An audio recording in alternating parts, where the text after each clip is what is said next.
अगले पार्ट के एंड में हमने देखा था संजी रोते हुए जैसू को कहती है कि क्या वो जिंदगी भर उसके साथ रहना चाहेगा। जैसू उसके आंसू पोंछता है और उसे गले लगाकर कहता है कि क्या वो उसे ये बताने के लिए यहाँ पर आई है। संजी रोते हुए कहती है कि कल रात कॉल के बाद उससे लगा कि शायद उसने उसके डैड की बात मानकर उससे ब्रेकअप के बारे में सोच लिया होगा। जैसू कहता है कि उसने कैसे सोच लिया कि वो उसे इतनी आसानी से छोड़ देगा। अगर उसका डैड उससे ब्रेकअप करने के लिए कहते भी तो वो उसे भगा कर ले आता, और अगर वो उनके रिलेशनशिप को एक्सेप्ट नहीं करते तो वो अभी जाकर मैरिज के लिए रजिस्टर कर लेगा। ये सुनकर संजी पूछती है कि अगर ऐसा है तो फिर वो यहाँ पर क्यों आया। जैसू कहता है कि वो सोच रहा था कि वो उसके ग्रेजुएट होने तक यही रहेगा और उसके बाद वो दोनों साथ में वापस चलेंगे, या फिर वो यहीं पर रहकर पढ़ाई कर सकती है और वो नानुओ सिटी जाकर अपना बिजनेस स्टार्ट करके सेटल हो जाएगा, और तब तक वो उसके पेरेंट्स को मनाने की कोशिश करता रहेगा। इसीलिए वो संजी को समझाता है कि उसे अभी सिर्फ मन लगाकर अपनी पढ़ाई करनी है। उसके मॉम डैड को वो मना ही लेगा। उसके बाद वो उसे स्माइल करने को कहता है और वो दोनों काफी खुश होते हैं। उसके बाद रात को जैसू संजी के बारे में सोचकर काफी सैड होता है, क्योंकि संजी उसके लिए कितनी बार रोई है। तभी संजी उससे बात करने के लिए आती है। जैसू कहता है कि उसने उसे काफी बुरी तरह से ट्रीट किया है। संजी कहती है कि ऐसा कभी नहीं हुआ, पहले भी वो उसे अच्छी तरह से ट्रीट करता था। ये सुनकर जैसू उसे पहली बार आई लव यू कहता है और इतने लेट से आई लव यू कहने के लिए सॉरी कहता है, क्योंकि वो उसकी वजह से इतने सालों से सैड रही है। उसके बाद वो उससे प्रॉमिस करता है कि अब से वो उसे उसकी वजह से रोने नहीं देगा।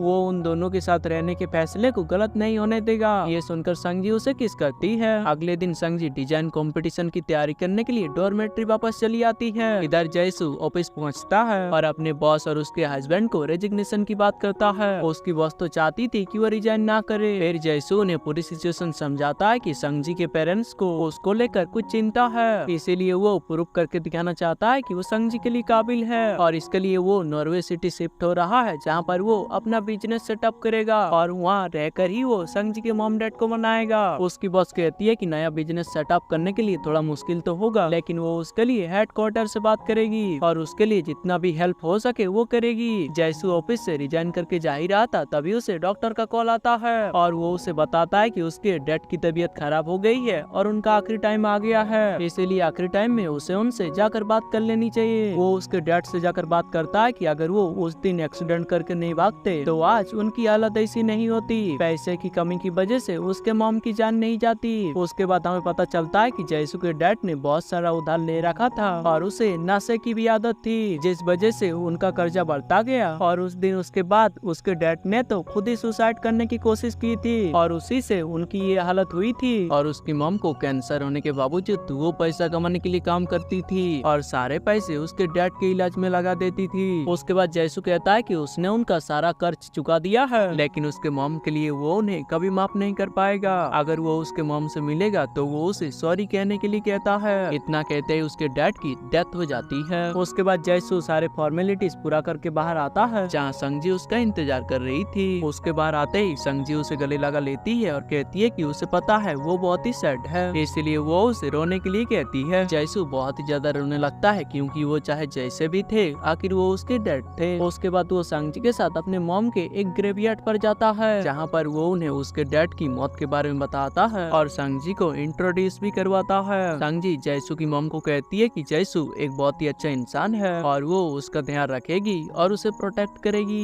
ये सुनकर जैसू काफी इमोशनल हो जाता है। तभी संजी उसे फिर से हक कर लेती है। उसके बाद वो दोनों साथ में बहुत सारे हैप्पी मोमेंट्स शेयर करते हैं, साथ में बहुत सारी जगह घूमने के लिए जाते हैं। उसके बाद जैसू उसे नॉर्वे सिटी शिफ्ट होने के बारे में बताता है। ये सुनकर संजी थोड़ी सी अपसेट होती है, क्योंकि उससे वहाँ जाने की कोई जरूरत नहीं है, वो यहीं पर रहकर काम कर सकता है। जैसू कहता है कि वो वहाँ पर उन दोनों के फ्यूचर के लिए ही जा रहा है। वहाँ पर रहकर उसे उसके पेरेंट्स को भी मनाने में आसानी होगी और साथ ही में वहाँ अपना बिजनेस सेटअप भी कर लेगा, ताकि 2 साल बाद जब वो अपना ग्रेजुएट हो जाए तब वो अपनी हैप्पी लाइफ स्टार्ट कर सकते हैं। संजी पूछती है कि वो कब जाने वाला है। जैसू कहता है कि वो 1 महीने बाद जाएगा। आप दोनों ये 1 महीने बहुत ही अच्छी तरह से स्पेंड करते हैं। फाइनली 1 महीने बाद जैसू जाने वाला था, इसीलिए वो अपना सामान पैक करने लगता है और संजी उसके लिए खाना बना रही थी। जैसू सारा सामान पैक करके उसे गले लगा कर कहता है कि वो उसे बहुत ही मिस करेगा। संजी भी कहती है कि वो भी उसे बहुत ही मिस करेगी। उसके बाद वो दोनों आखिरी पर अपने रोमांटिक मोमेंट्स शेयर करते हैं। अगले दिन सुबह संजी उसके साथ एयरपोर्ट जाती है और उसके जाने पर बहुत ही सैड होने लगती है। तभी जैसू उसे गले लगा आता है और आप उसे लौट जाने के लिए कहता है। उसके बाद सीन कट होता है और संजी अपने दोस्तों के साथ डिजाइन कंपटीशन में बिजी थी और इधर जैसू अपना ऑफिस सेटअप करने के लिए जगह ढूंढ रहा था। एक जगह उसे पसंद आ जाती है और सारी फॉर्मेलिटीज पूरी करने के बाद वो अपना ऑफिस सेटअप करने लग जाता है। उसके बाद वो अपने नए एम्प्लॉयज भी हायर करता है और अपना नया गेम बनाने के काम में लग जाता है। इधर संजी अपना डिजाइन कंपटीशन जीत जाती है जिससे वो सभी बहुत ही ज्यादा खुश होते हैं। इधर जैसू और सेनियन अपने दोस्तों के साथ डिनर करने के लिए आए हुए थे। वहीं सेनियन जैसू को अपने मॉम डैड से मिलने के लिए आने को कहता है। जैसू कहता है कि वो उनसे मिलने के लिए कल आएगा। अगली सुबह वो उनके मॉम डैड से मिलने के लिए चला जाता है और यहीं पर हमारा ये फाइनल एपिसोड एंड होता है। इसके आगे अगर आपको जानना है कि जैसू संजी के पेरेंट्स को जाकर क्या कहने वाला है और संजी और जैसू का प्यार किस तरह से सफल होगा, तो इसके लिए आपको हमारा फुल मूवी देखना पड़ेगा। हम मूवी के एंड में फाइनल एपिसोड अटैच कर देंगे। तो चलिए, अगर आपको इस सीरीज की स्टोरी थोड़ी सी भी अच्छी लग रही है तो अभी के अभी एक लाइक कर दो और चैनल पर अगर पहली बार आए हैं तो चैनल को भी सब्सक्राइब कर लेना। तो बहुत जल्द मिलते हैं फुल मूवी पर।